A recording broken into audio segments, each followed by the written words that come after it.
problem now is future peace. That is your job in Germany. By your conduct and attitude while on guard inside Germany, you can lay the groundwork of a peace that could last forever. Or just the opposite. You could lay the groundwork for a new war to come. And just as American soldiers had to do this job 26 years ago, so other American soldiers, your sons, might have to do it again another 20-odd years from now.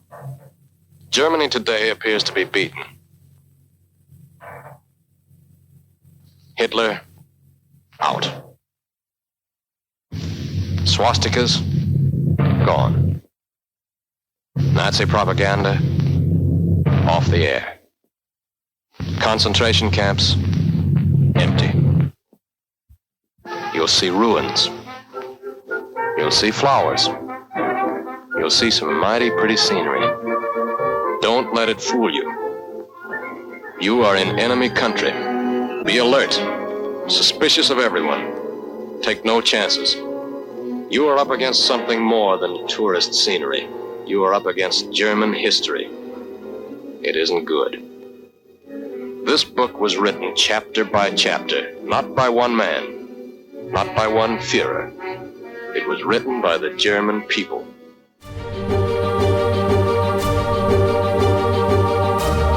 In June of 1945, the war in Europe was over, but the work to rebuild a shattered continent had only just begun. 3 years of heavy bombing had smashed Germany's cities, and questions remained over how best to handle German citizens who had helped the Nazis to carry out their genocidal crimes, some passively, some actively. The end of the war had also plunged Europe into a refugee crisis, as many of the persecuted no longer had a home to which they could return.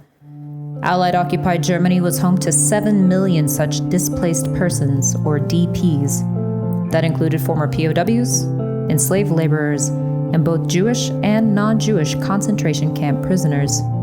To jumpstart Germany's reconstruction, the nation was divided into 4 occupation zones, each under the control of the United States, Great Britain, France, and the Soviet Union. The zones in the West would be controlled by the US, Britain, and France, leaving the East to the Soviets. Although located within the Soviet occupation zone, the city of Berlin was also split into eastern and western sectors.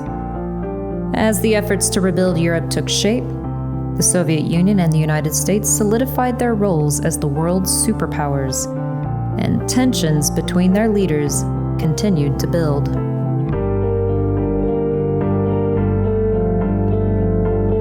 I, yes, Truman, do solemnly swear that I will faithfully execute the office of President of the United States and will, to the best of my ability, preserve, protect, and defend the Constitution of the United States. So help me God. You're listening to the Best of My Ability from the National World War II Museum in New Orleans. This is Episode 3, Supreme Authority. I'm your host, Dr. Kristen Burton. This week, we return to Germany in the weeks following VE Day. Historic pictures of the last days of the war in Europe show American and Russian troops as they joined at Torgau on the River Elbe, splitting German armies in two. United States General Reinhardt meets Red Army General Rusakov, a meeting that spelled out certain German defeat. At Allied Mediterranean headquarters in Italy, the Germans unconditionally give up all of Italy and southern Austria. In civilian clothes, representatives of the German armies signed the surrender document. General W.D. Morgan, representing Supreme Mediterranean Commander Alexander, signs for the Allies. Preceding the final capitulation at Reims, this surrender eliminated 1 million German troops. Inside Germany itself, the Allies seized the famous Stadium of Nuremberg, scene of countless Nazi Party rallies. With the capture of this famous southern German city, the American flag flouts out the swastika. In a symbolic gesture, American troops destroy the Nazi Party emblem.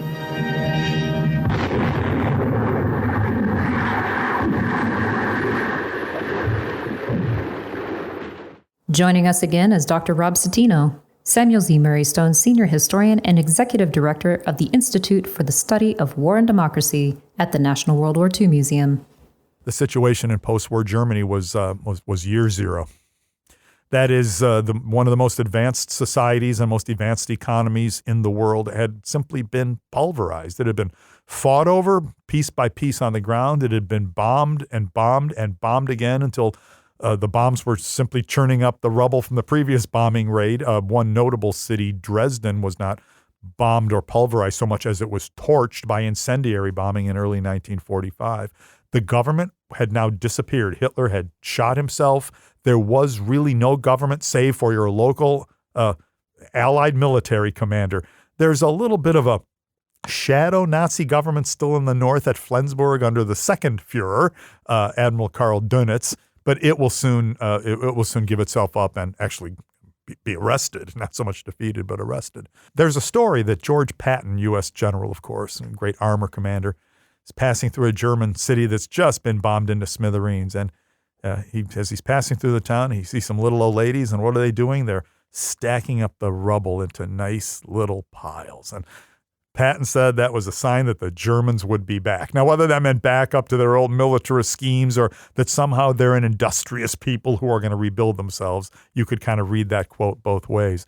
So there's perhaps a little bit of activity. But, already Germans are gathering in bombed out theaters and listening to symphonies being performed. And it's an amazing story of a country bombed, literally the phrase we always use, back into the Stone Age.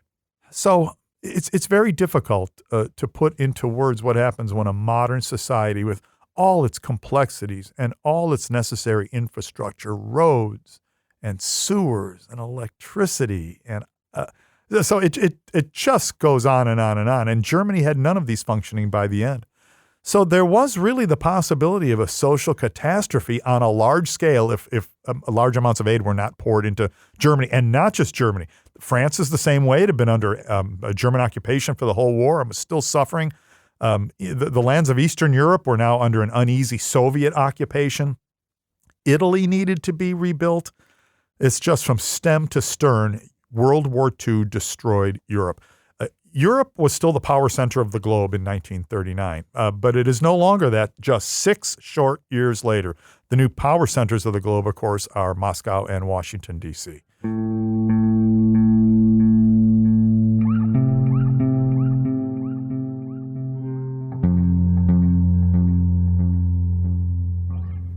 Questions of how best to rebuild post-war German society were at the top of every Allied leader's mind.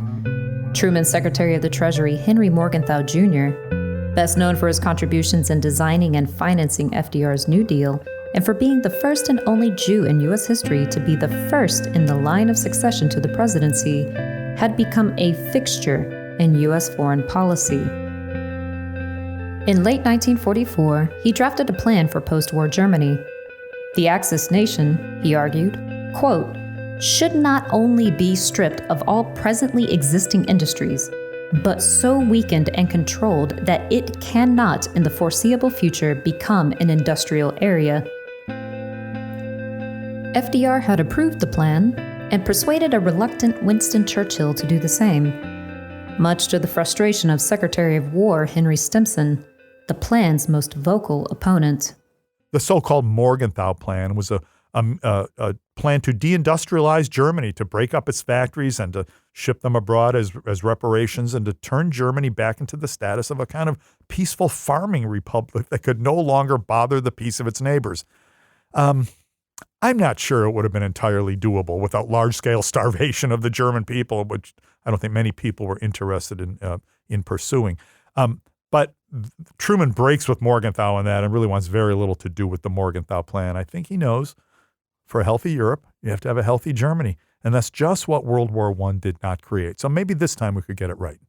The relationship between Morgenthau and Truman and the rest of the administration was contentious, and accusations that he was looking to enact revenge upon the German people for their treatment of Jews ran rampant.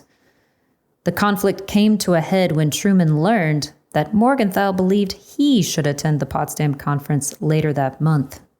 In response, Truman pulled aside Stimson and reportedly told him, quote, "Don't worry, neither Morgenthau nor Baruch nor any of the Jew boys will be going to Potsdam." On July 21st, 1945, Morgenthau would be forced to resign after more than 11 years as Secretary of the Treasury. On the ground, American troops began the difficult work of repairing Germany.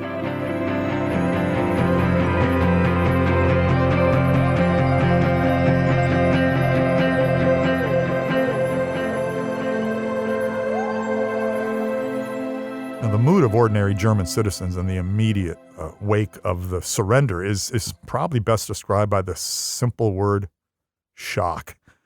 There was no food, there was no running water, there was no infrastructure of any kind, and these are in cities. The Germans were a highly urbanized people. We're talking about Berlin, which is a city of 3.5 million people before the war broke out, that now did not have even the most basic amenities. Besides what you might be able to scrounge or what you'd perhaps hidden away at some point in the war, you really were responsible for food parcels given you by the occupying forces, and that would be the Soviets in the East or the Anglo-Americans in the West. It's tough to say there were many thoughts of politics. Were they happy to see the Americans? Well, they were happy the war was over. Were they glad Hitler was gone? Yeah, they were now. A few weeks ago, they were still chanting his name in the streets. I mean, we have to be honest about the entire process, but I think it's just a sense of shock. It'd be different in the occupied territories. When the Americans liberated Paris, that's extreme. There's expressions of joy. When the Americans liberate some of the West European territories, there's expressions of joy. But as they drive deeper into Germany, I think the Germans are just glad that this ordeal is over, that the attacks have stopped on the ground, but perhaps most dramatically, that there's no more bombing. I think bombing by the end of the war had contributed mightily toward cracking the morale of the German people. And so one night, even if your roof is gone and you're exposed to the elements and it's raining, at least you didn't have to worry about 1,000 B-17 showing up overhead. There was also the question of what to do with the bystanders, the ordinary German citizens who stood by while the Nazis perpetrated one of the largest genocides in human history. And in some cases, the ordinary German citizens who actively participated in these crimes against Jews, Roma, homosexuals, and other groups deemed undesirable. As Allied forces made their way through occupied Germany, they were at first struck by the noticeable absence of Nazis. The majority of people they did encounter appeared contrite, and many were scared. It soon became clear why there were so few Nazis remaining. Some had fled, and many others had committed suicide. Entire families, including children, were found dead in their homes, churches, and government buildings. Others still continued to insist that they had no idea about the existence of the concentration camps or the violence that took place, and they expressed disbelief that the Hitler they knew would ever order such atrocious acts. In an effort to make the Germans understand the enormity of the crimes they had committed against humanity, the Americans forced them to tour the liberated camps, and in some instances, made them help clean up the bodies. The Germans decried the Americans as cruel, inhumane, and callous. After many months, the re-education of the German people took a softer tone, but the underlying fear that this may happen again stuck with Truman and his administration. Oh, the fears that there might be a third round with Germany at some point in the future, I guess it would be hard not to at least to worry about that. Truman had fought in World War I as an artillery commander, and he, covered himself in some distinction there, as a matter of fact. Now, I think Truman believes that if the gravity of their defeat, the reality of their defeat, has really been impressed upon the Germans, and if large aid flows into the country to get the economy somehow back on its feet, that mass social collapse, chaos, starvation could be avoided, and thus the growth of a kind of revisionist or revanchist movement, which would, claim revenge for Germany for this defeat in the Second World War. I think he's determined to get it right this time. I think that would describe his mindset more than saying he's worried. He's determined to get it right.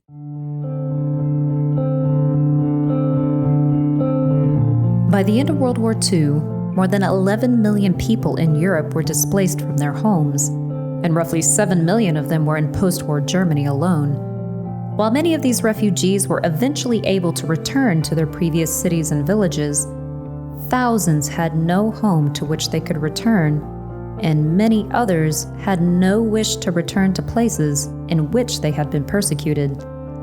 To help deal with this refugee crisis, the Allies set up displaced persons camps across Europe, some of which were located on the sites of former POW and concentration camps like Bergen-Belsen, or more rarely, in vacant hotels. The camps were designed to be temporary facilities where the displaced could await permission to enter Palestine, the US, Canada, and a handful of other nations. The conditions were squalid, and in many cases, Holocaust survivors found themselves forced to live among Nazi collaborators who were also without a home. Despite the challenging conditions, the DP camps came to be a place of rebirth and healing for many. Residents, most of whom were in their early 20s and 30s, met spouses and started families together. Still, the situation in Germany worsened, and the last DP camp would not close until 1957. I think every day Truman wakes up and realizes the situation in Europe is probably a little bit worse than it was the day before. You know, the first winter in Germany is going to be horrible. Germany surrenders in May, and then comes fall, and then comes winter. And the second winter in Germany and the third were not much better. So this was not some kind of instantaneous the phoenix rising from the ashes or a beautiful economy suddenly blooming out of the ground. It's going to take money, hard work, and some time. But Truman's first full day in the Oval Office, the Secretary of State, that's April 13th, the Secretary of State, Edward Stettinius, comes into his office and gives him the daily briefing that he used to prepare for Franklin Roosevelt. And it's already talking about the potential for mass starvations in the winter, post-surrender, chaos. And Truman knows what that means. And he says so repeatedly at the time that that's the best guarantee of bringing some kind of extremist movement back to power in the either in Germany or the formerly occupied territories. Now, that could be a kind of a revival of fascism at some point in the future, but the real worry for Truman is not a revival of fascism. It's gains made by the communists.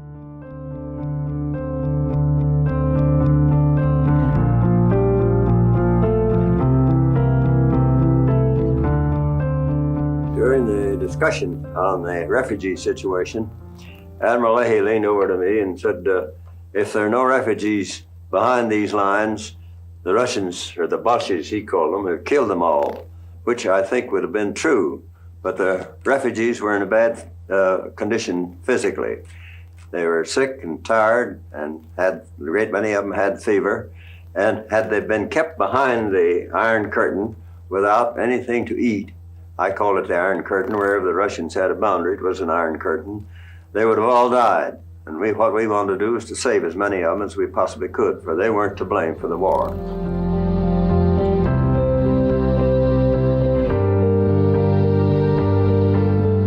Over the coming months, as the division between East and West Germany grew, so did tensions between Truman and Stalin. Much of this would come to a head as the Allies continued to work toward German reconstruction, and Stalin became convinced that the US and Britain were conspiring against him. For now, there was peace in Europe, but how long would it last?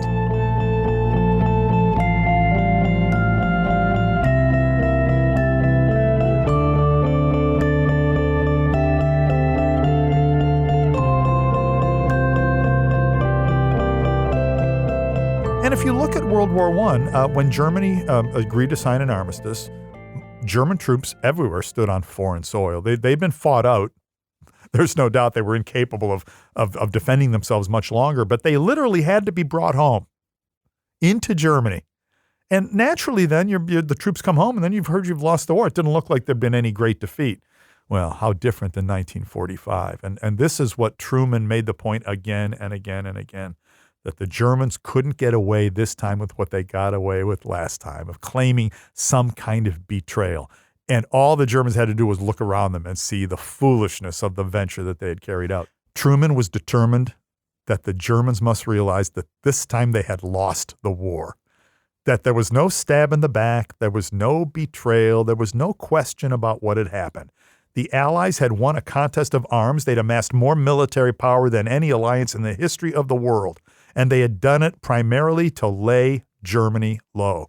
And that the Germans had to realize now there was no more government, there was no more Führer, there was no more Nazi party. There was a supreme authority. And the supreme authority in Germany was not German. It was the Allies.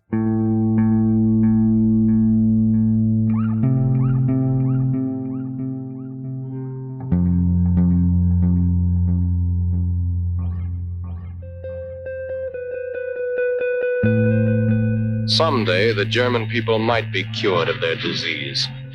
The super race disease. The world conquest disease. But they must prove that they have been cured, beyond the shadow of a doubt, before they ever again are allowed to take their place among respectable nations. Until that day, we stand guard. We are determined that their plan for world conquest shall stop, here and now. We are determined that they shall never again use peaceful industries for warlike purposes. We are determined that our children shall never face this German terror. We are determined that the vicious German cycle of war, phony peace, war, phony peace, war, phony peace, shall once and for all time come to an end. That is your job in Germany.